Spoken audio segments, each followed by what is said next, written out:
ನಮಸ್ಕಾರ. ಈ ದಿನಕ್ಕೆ ಸ್ವಾಗತ. ನಾನು ಜಿ ಎಂ ಪವಿತ್ರ. ದಕ್ಷ IAS ಅಧಿಕಾರಿ, ಕರ್ನಾಟಕ ರಾಜ್ಯ ಖನಿಜ ನಿಗಮದ ವ್ಯವಸ್ಥಾಪಕ ನಿರ್ದೇಶಕ ಮಹಾಂತೇಶ್ ಬೀಳ್ಗಿ ಭೀಕರ ಅಪಘಾತದಲ್ಲಿ ಮೃತಪಟ್ಟಿದ್ದಾರೆ.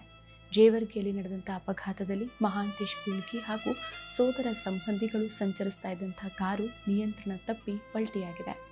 ಈ ಅಪಘಾತದಲ್ಲಿ ತೀವ್ರ ಗಾಯಗೊಂಡ ಮಹಾಂತೇಶ್ ಬೀಳ್ಗಿ ಮೃತಪಟ್ಟಿದ್ದಾರೆ. ಮಹಾಂತೇಶ್ ಬೀಳ್ಗಿಯವರ ಸಾವಿನ ಸುದ್ದಿ ಇಡೀ ರಾಜ್ಯಕ್ಕೆ ಆಘಾತ ನೀಡಿದಂತಾಗಿದೆ. ಮುಖ್ಯಮಂತ್ರಿ ಸಿದ್ದರಾಮಯ್ಯ, DCM DK ಶಿವಕುಮಾರ್ ಸೇರಿದಂತೆ ಗಣ್ಯರು ತೀವ್ರ ನೋವನ್ನು ವ್ಯಕ್ತಪಡಿಸಿದ್ದಾರೆ. ಇದೇ ವೇಳೆ ಕುಟುಂಬಕ್ಕೆ ಸಂತಾಪವನ್ನು ಸೂಚಿಸಿದ್ದಾರೆ. 51 ವರ್ಷದ ಬೀಳ್ಗಿಯವರು ಹಲವು ಜಿಲ್ಲೆಗಳಲ್ಲಿ ಜಿಲ್ಲಾಧಿಕಾರಿಯಾಗಿ ಕರ್ತವ್ಯವನ್ನು ನಿರ್ವಹಿಸಿದರು. ಮಹಾಂತೇಶ್ ಬೀಳ್ಗಿಯವರು 1974 ಮಾರ್ಚ್ 27ಕ್ಕೆ ಜನಿಸಿದರು. ಮೂಲತಃ ಬೆಳಗಾವಿ ಜಿಲ್ಲೆ ರಾಮದುರ್ಗ ತಾಲೂಕಿನವರು.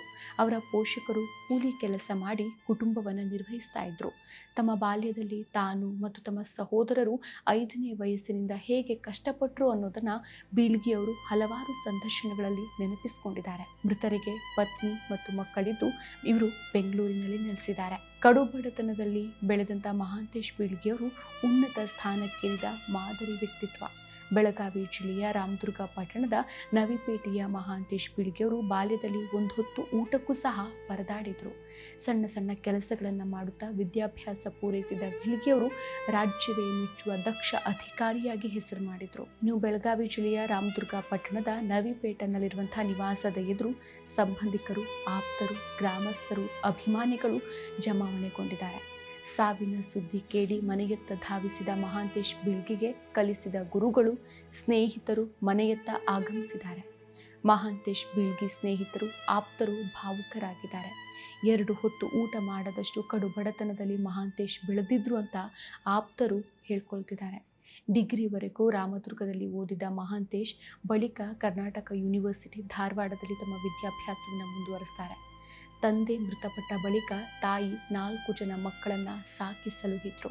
ಬೀಳ್ಗಿಯವರ ತಾಯಿ ರೊಟ್ಟಿ ವ್ಯಾಪಾರ ಮಾಡಿ ಕುಟುಂಬ ನಿರ್ವಹಣೆ ಮಾಡ್ತಾ ಇದ್ರು. ಕಷ್ಟದ ಜೀವನದಲ್ಲಿ ಛಲ ಬಿಡದೆ ಓದಿ IAS KAS ಪಾಸ್ ಮಾಡಿದ ಮಹಾಂತೇಶ್ ಬೀಳ್ಗಿ ಉನ್ನತ ಅಧಿಕಾರಿಯಾಗಿ ಸೇವೆ ಸಲ್ಲಿಸ್ತಾ ಇದ್ರು.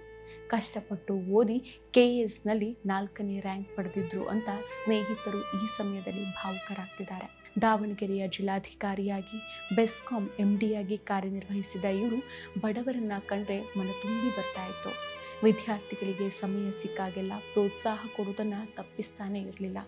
ಜ್ಞಾನ ಬೆಳೆಸ್ಕೊಳ್ಳಿ ಅಂತ ಎಲ್ರಿಗೂ ಸಲಹೆಯನ್ನು ಕೊಡ್ತಾ ಇದ್ರು. ಕಷ್ಟದ ಬದುಕಿನಲ್ಲೂ ಶ್ರಮದಿಂದ ಓದಿ ಉನ್ನತ ಹುದ್ದೆಗೆ ಏರಿದ ಮಹಾಂತೇಶ್ ಬೀಳ್ಗಿಯವರು ತಮ್ಮ ಕೆಲಸಗಳಿಂದ ಅಪಾರ ಅಭಿಮಾನಿ ಬಳಗವನ್ನು ಹೊಂದಿದ್ದಾರೆ. ಜನಸ್ನೇಹಿ ಅಧಿಕಾರಿಯಾಗಿ, ಭಾವುಕ ವ್ಯಕ್ತಿಯಾಗಿ ಮಹಾಂತೇಶ್ ಅವರು ಸದಾ ನೆನಪಿನಲ್ಲಿ ಉಳಿತಾರೆ. ಸಮಾಜದಿಂದ ಪಡೆದದ್ದನ್ನು ಸಮಾಜಕ್ಕೆ ವಾಪಸ್ ಕೊಡಬೇಕು ಅನ್ನೋದು ಅವರು ಅನುಸರಿಸ್ತಾ ಇದ್ದಂಥ ತತ್ವಗಳಲ್ಲಿ ಒಂದಾಗಿತ್ತು. ಜನರ ನೆಚ್ಚಿನ DCಯಾಗಿ ಇವರು ಹೊರಹೊಮ್ಮಿದ್ರು.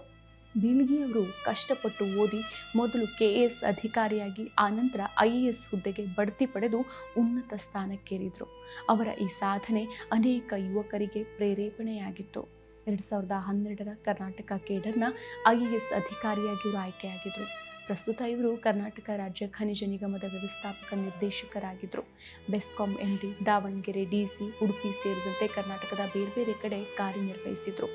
ಸ್ಪರ್ಧಾ ವಿದ್ಯಾರ್ಥಿಗಳಿಗೆ ಕೋಚಿಂಗ್ ಕೊಡ್ತಾ ಇದ್ರು. ನೇರವಾಗಿ AC ಆಯ್ಕೆಯಾಗಿದ್ದ ಬೀಳ್ಗಿಯವರು ದಾವಣಗೆರೆ DC ಆಗಿದ್ದ ವೇಳೆ ಹಲವು ಮಹತ್ವದ ಕೆಲಸ ಕಾರ್ಯಗಳನ್ನು ಮಾಡಿದ್ದಾರೆ. ಇಂಥ ವ್ಯಕ್ತಿಯನ್ನು ಕಳ್ಕೊಂಡಿರೋದು ಕರುನಾಡಿಗೆ ಸಿಡಿಲು ಬಡದಂತಾಗಿದೆ.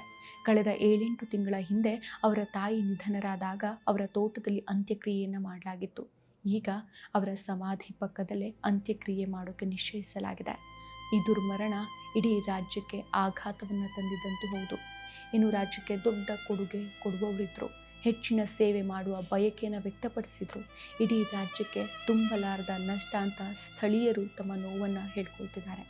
ಸ್ವತಃ ಬಡತನದ ಬೇಗೆಯಲ್ಲಿ ಬೆಂದು ಅಪಾರ ಅನುಭವಗಳನ್ನು ಬೆಳೆಸಿಕೊಂಡು ಉನ್ನತ ಸ್ಥಾನಕ್ಕೆ ಏರಿದ ಅಪರೂಪದ ವ್ಯಕ್ತಿ ಮಹಾಂತೇಶ್. ಈ ಜನಸ್ನೇಹಿ ಅಧಿಕಾರಿ ಈಗ ಬರೀ ನೆನಪು ಮಾತ್ರ. ಮತ್ತಷ್ಟು ವಿಶೇಷ ವಿಡಿಯೋಗಳನ್ನು ನೋಡಲು ಮತ್ತು ಹೊಸ ವಿಡಿಯೋಗಳ ಬಗ್ಗೆ ತಿಳಿಯಲು EDina.com ಯೂಟ್ಯೂಬ್ ಚಾನೆಲ್ ಸಬ್ಸ್ಕ್ರೈಬ್ ಮಾಡಿ ಮತ್ತು ಬೆಲ್ ಐಕಾನ್ ಕ್ಲಿಕ್ ಮಾಡಿ.